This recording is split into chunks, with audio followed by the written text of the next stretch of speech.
น้ำสิบท่วมแถวนี้สบายดีพ่อแม่พี่น้องโอ้ปาดาวดินว่าจะไปย่างไปแล่นออกกำลังกายอยู่ที่แคมป์ของนครหลวงเวียงจันทร์นะก็เกียมออกจากเขื่อนมีทั้งลมทั้งอีกอย่างต่างๆนานามาในรู้สึกว่ามีฝนปล่อยๆมาที่นครหลวงเวียงจันทร์เห็นมีข่าวทางเหนือมีฝนตกหนักตั้งแต่เมื่อวานแล้วเนาะทางอุดมไซทางเมืองงาแล้วก็มาทางเมืองปากอู่แขวงหลวงพระบางแต่ว่านครหลวงเวียงจันทร์ก็ฮ้อนอบอ้าวแล้วก็บ่ได้มีฝนเมื่อวานมื้อนี้ก็มีแดดก็ฮ้อนอบอ้าวอีกแล้วแต่ว่าพอช่วงแรงๆมาจากเมฆจากอีหยังมาแต่ใสอยู่ๆก็มืดมากระทันหันแล้วก็มีลมพัดแรงมาแบบนี้เมื่อกี้นี้ลมบักแห้งเนาะว่าจะไปแคมป์ของเดี๋ยวลองเบิ่งว่าฝนตกบ่แล้วจะขับรถเลาะไปว่าจะไปทายบรรยากาศแถวๆแคมป์ของให้บรรดาทานได้เบิ่งกันแต่ว่าบ่แน่ใจว่าเขาสิไปย่างไปเลาะไปลิ่นได้บ่เบิ่งแล้วมืดมาแบบนี้เลยเนาะขณะนี้5:30 นาที 17:30 นาทีในช่วงตอนแรกก็มืดมัวมาแบบนี้เลยถ้าเป็นแบบนี้นี่ผู้ใดที่จะไปแคมป์ของก็คงจะยกเลิกไปแล้วเนาะแคมป์ของน่าจะบ่มีคนเดี๋ยวจะขับรถเลาะไปนะแต่ก็ย่านอยู่ได้เนาะย่านเสาไฟย่านต้นไม้มีลมแห้งฝนมาปล่อยๆนะ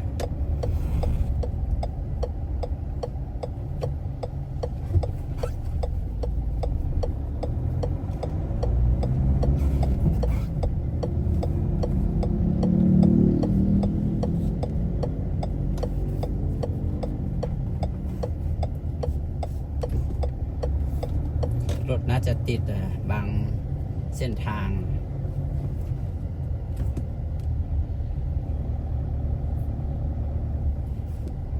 มีอ้ายหนึ่งอยู่ข้างเฮือนเพิ่นว่าเพิ่นสิออกไปส่งลูกไปเฮียน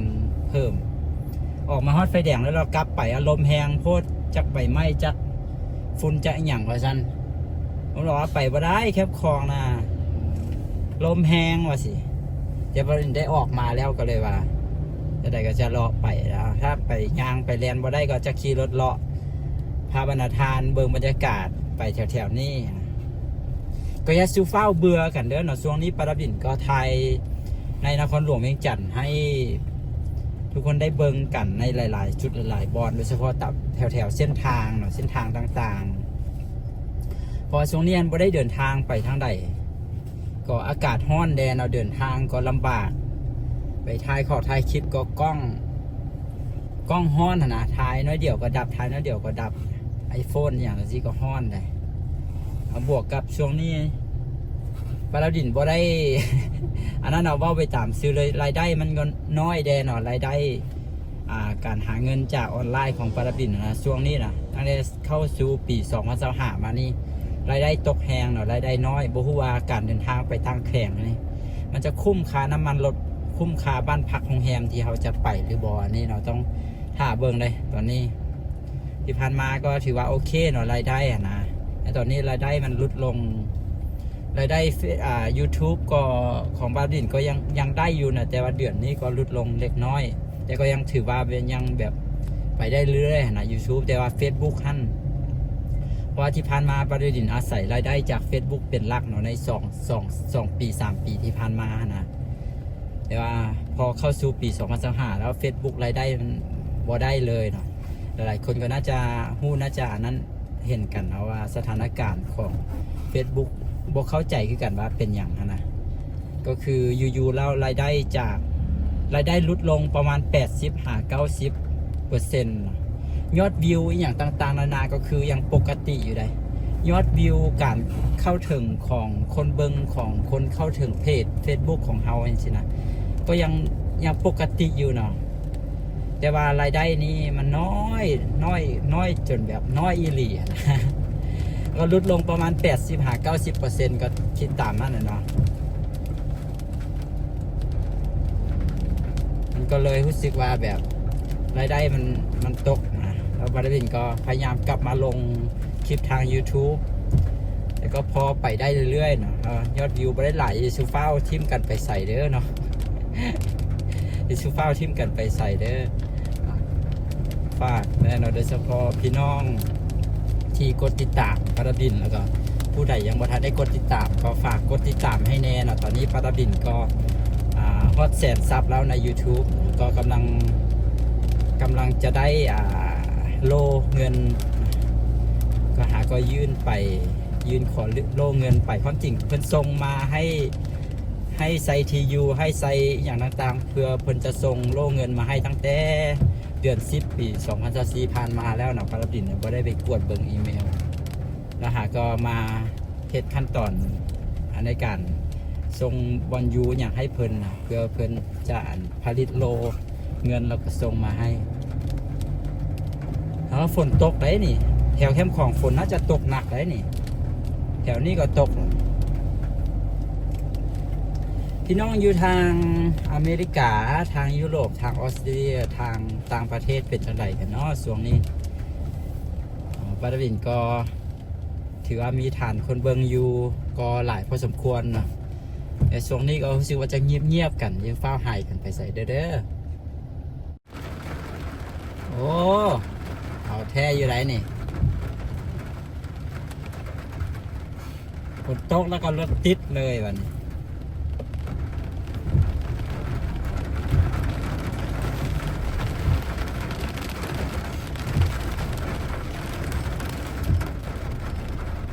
เขียวน้อยเดียวนึงแดงละ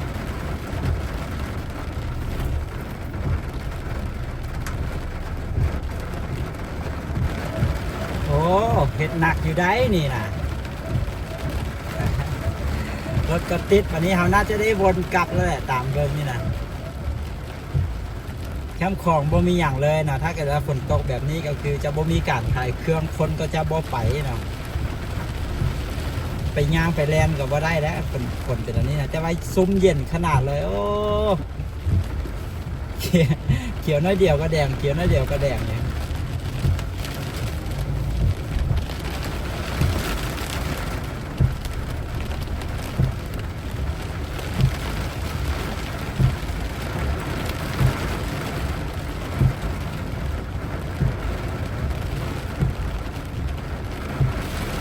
โอ้เฮ็ดแท้ได้นี่เฮ็ดแท้ได้นี่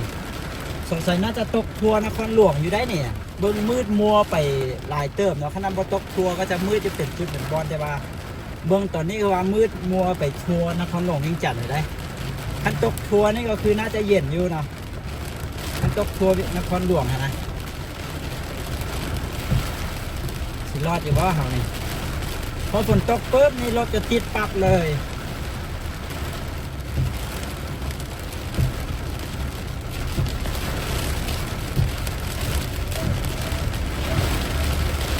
น้ำสิบท่วมแถวนี้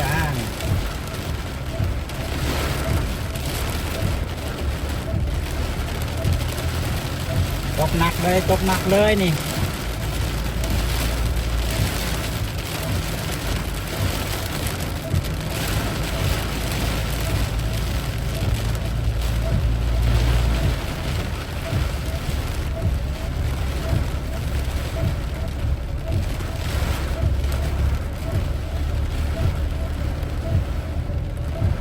ใกล้จะเข้าสู่ฤดูฝนอะไรท่านผู้ชม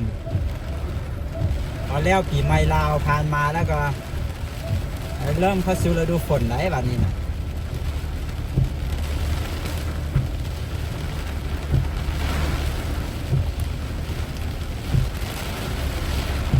โอ้ตกหนักเลยพอดีเลย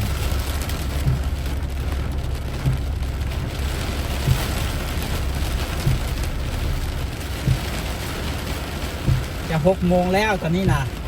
คงบ่เกิดไปเข้มของแล้วแหละคงได้วนรถกลับไปแล้วนะเดี๋ยวน่าจะวนรถกลับแล้วมื้อนี้ที่ตั้งใจไว้ก็คือว่าจะไปย่างออกกำลังกายอยู่ที่แคมป์ของแล้วก็สิไปซื้อปลาหมึกปิ้งแซ่บๆเผ็ดๆกินจักบาทหนึ่งว่าซั่นพอโดนเราบ่ได้กินนะ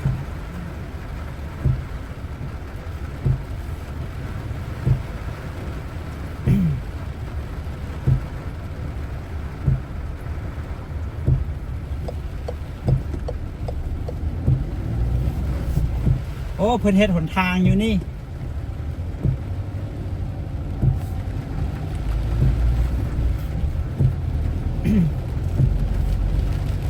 โอ้มืดขนาดเลยตอนนี้เขาจะกลับแล้วนะเขาจะบนรถกลับเลยจะไม่ได้กลับทางเก่าครับ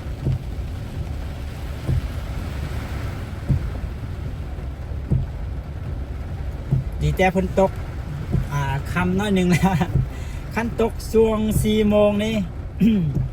ตกช่วง4 โมง5 โมงนี่ก็โอ้ยรถแหงติดเลยแต่อันนี้มันมาตกคำแล้วนะก็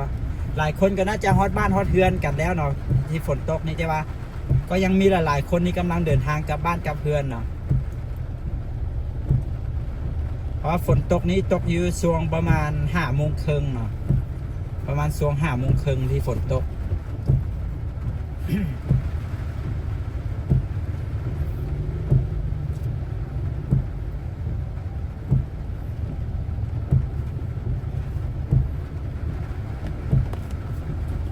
ติดแล้ววันนี้ไปใส่ก็ติดขณะฝนตกช่วง4 โมงคือปริเบ้าเนาะช่วง4 โมงไป5 โมง3 โมงครึ่ง4 โมง5 โมงประมาณท่านน่ะถ้าตกช่วงนั้นได้แห้งแล้วแหละรถจะติด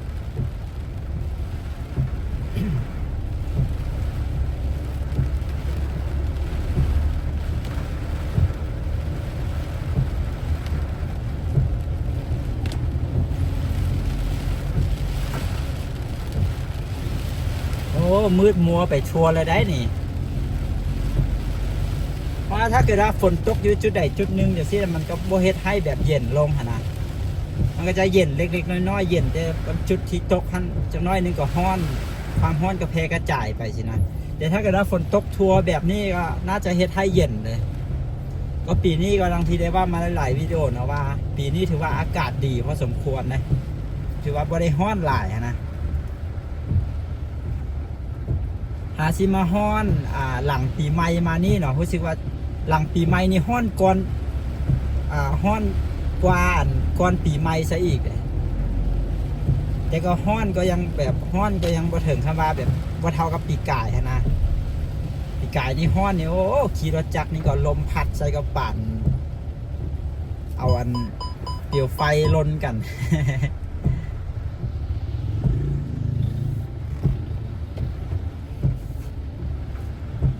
เดี๋ยวจะไปวนเข้าไปที่เต้สองนะ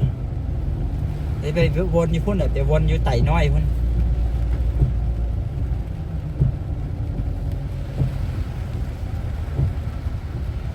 ไฟก็บ่หุงเนาะไฟหนทางทุกป่านนี้บ่หุงบ่ฮอดโมงพันเทียว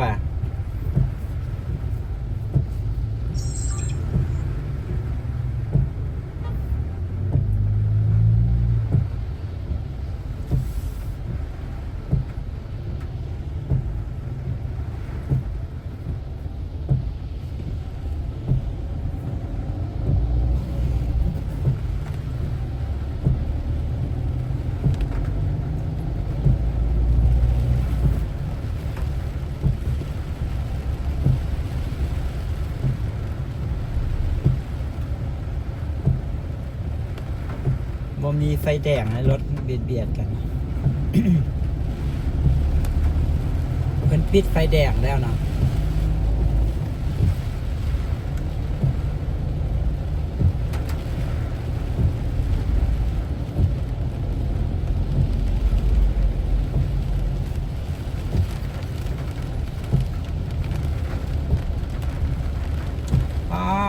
ทางพุ่นน่าจะแหงตกหนักเลยทางเกาเลี้ยวเลยสนามบินไปนะเบิ้งจนดำเลยทางพุ่นไหนเห็นบ่น่าจะแหงตกหนักกว่าทางพุ่นทางเขาแถวเฮานี้อาจจะเป็นปลายมาซื้อได้อีกตามเบิ้งนี่น่าจะตกมาทางเหนือพุ่นนะเพราะเมื่อวานนี้ฝนตกอยู่ทางเหนือเนาะอยู่ทางเมืองงาแถวดมไซทางเมืองป่าอู่อย่างซี่นะทั้งฝนทั้งลมทั้งมะเข็บเนาะตกนะ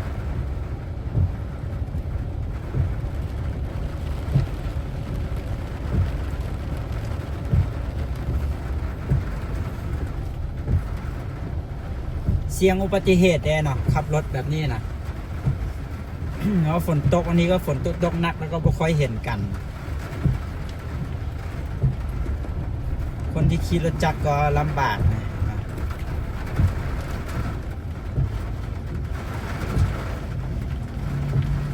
ทั้งตกทั้งลมได้เขาอยู่ในรถอาจจะเบิ้งคือว่าธรรมดานะแต่ว่าทางนอกลมมันแห้งๆเนี่ย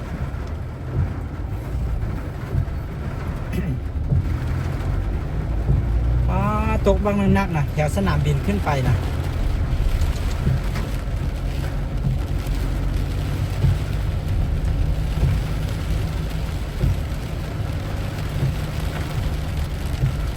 เอาสิไปวนอยู่พุ่นแหละอยู่ทางสนามบินพุ่นแหละวนเข้าT2พอดีว่าสิเข้าอยู่บนนี้เนาะแต่ว่าสิลองไปเบิ่งบรรยากาศมืดดำขนาดเลย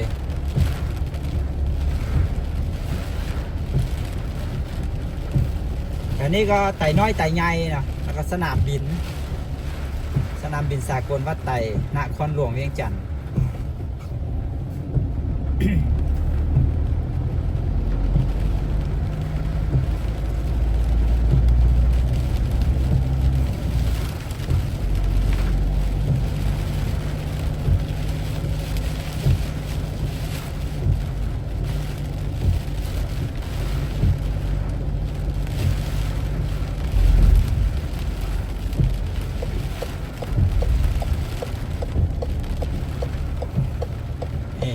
แล้วทางหน้านี่จะเป็นสนามบินแล้ว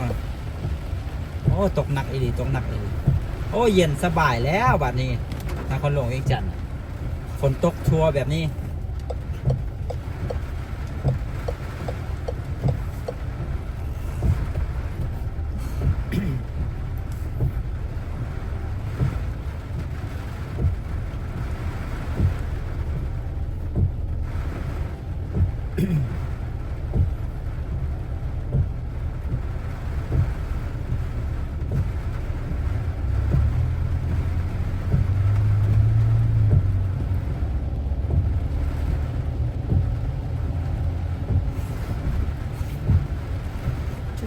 ชึบ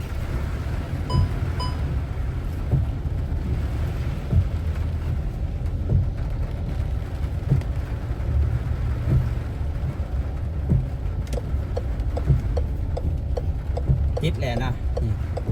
ติดไปฮอดไฟแดงด้านหน้าสนามบินติดไปฮอดคุณแหละสีไข่ฮอดคุณแหละนี่นะอันนี้เป็นทางออกนอกเมืองไปนะทางทิศเหนือ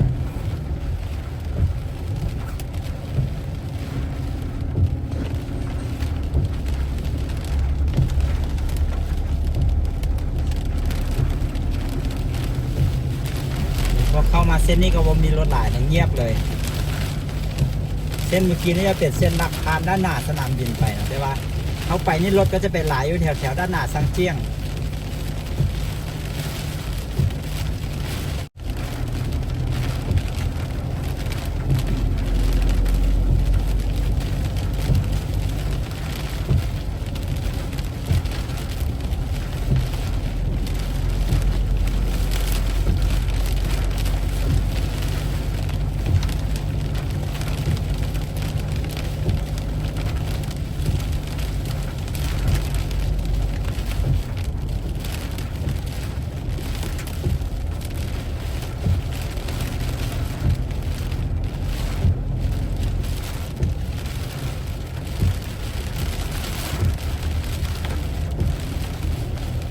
เงียบเลยเนาะ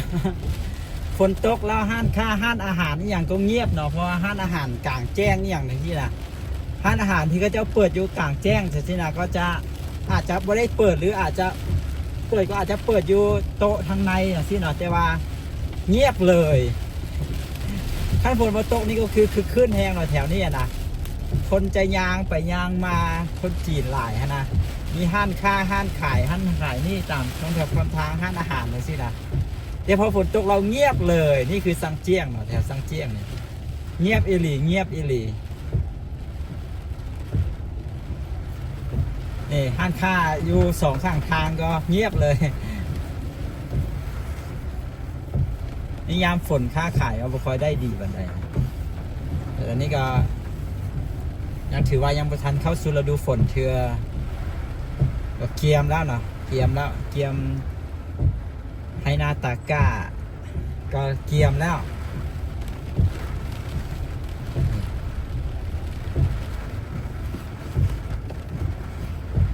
มิดเงียบเลย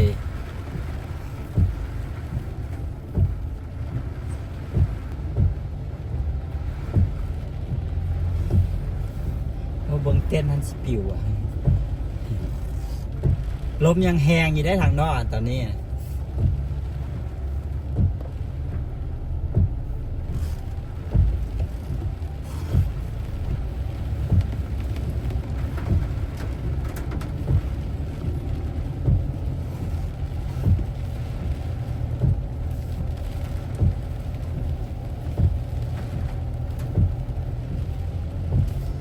แถวเต้สองแถวหนองด้วงแถวดงนาโซกแถวนี้นะมีตึกเกิดขึ้นหลายเลยในบอนนี้วันทางหน้านี่ก็2 ตึกคนให้เขาเจ้าสร้าง2 ตึก 3 ตึกคนไปทางหน้าคนอีกเฉพาะบอนทางหน้านี่ก็3 ตึก 3-4 ตึกคนขึ้นติดกันนี่ตึกนี้ก็สร้างขึ้นมาได้หลายชั้นแล้วตึกทางหน้าท่านก็กำลังฝังเสาเข็ม2 ตึกทางหน้าเพิ่งก็โครงสร้างน่าจะแล้ว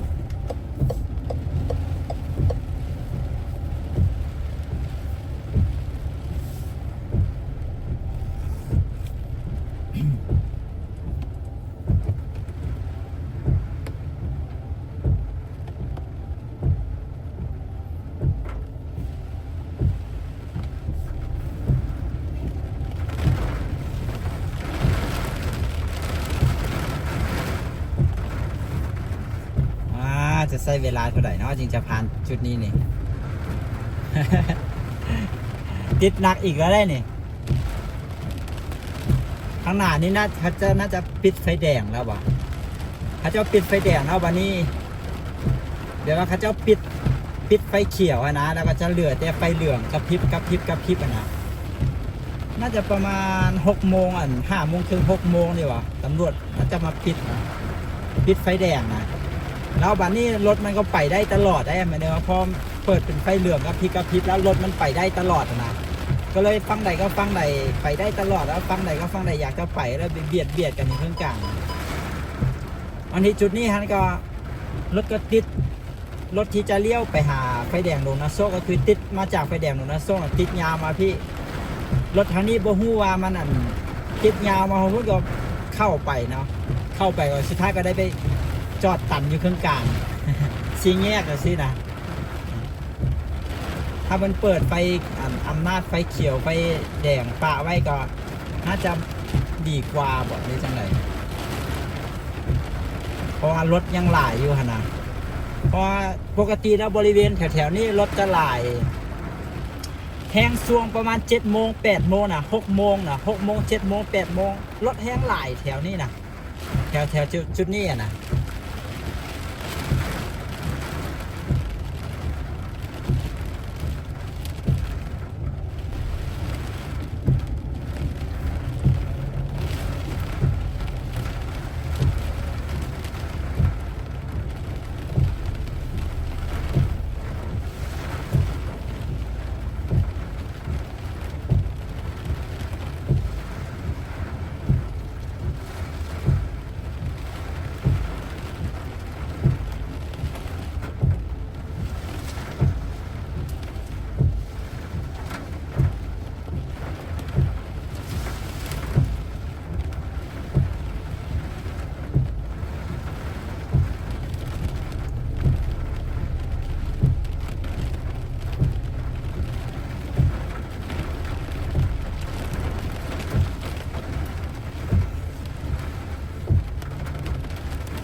ให้เบิ้งอันสภาพตัวจริงในการสัญจร ก็จะประมาณนี้แล้วไปค่อยๆไปก็ยังค่อยๆไล่ไปอยู่เนาะค่อยๆไล่ไป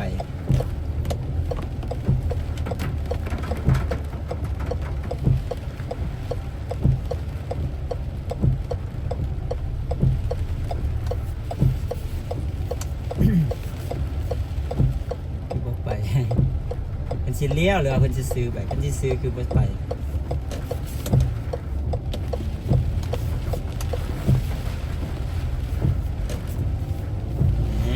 ผ่านแล้วสีแยกนี่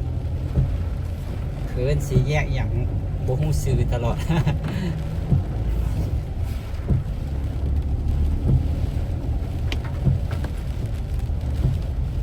โอ้น้ำขังโอเคเนาะทุกคนเดี๋ยวเราจะจบไว้แต่เพียงเท่านี้เลยประเด็นวนมาได้ฮอตหนึ่งแล้วนี่ฮอตทางหน้านี่ก็ฮอตไฟแดงโดนัโซก็คือฮอตแถวๆจุดแถวเริ่มถ่ายวิดีโอแล้วนะอันนี้ก็มีตึกเกิดขึ้นแบบนี้มีตึกเกิดขึ้นนี่ก็เดี๋ยวจบวิดีโอนี้ไว้แต่เพียงเท่านี้ขอขอบใจทุกคนที่เข้ามาเบิ่งทั้งหมดนี้ก็คือบรรยากาศพายุฝนพัดถล่มนครหลวงเวียงจันทน์ในมื้อนี้เนาะตอนแรงของมื้อวันที่28มื้อวันจันทร์เดือนเมษายนปี2025ขอจบวิดีโอนี้ไว้แต่เพียงเท่านี้ขอขอบใจทุกคนที่เข้ามาเบิ่งมีอย่างผิดพลาดประการใดก็ขอโทษขออภัยได้เช่นเคยเด้อสบายดี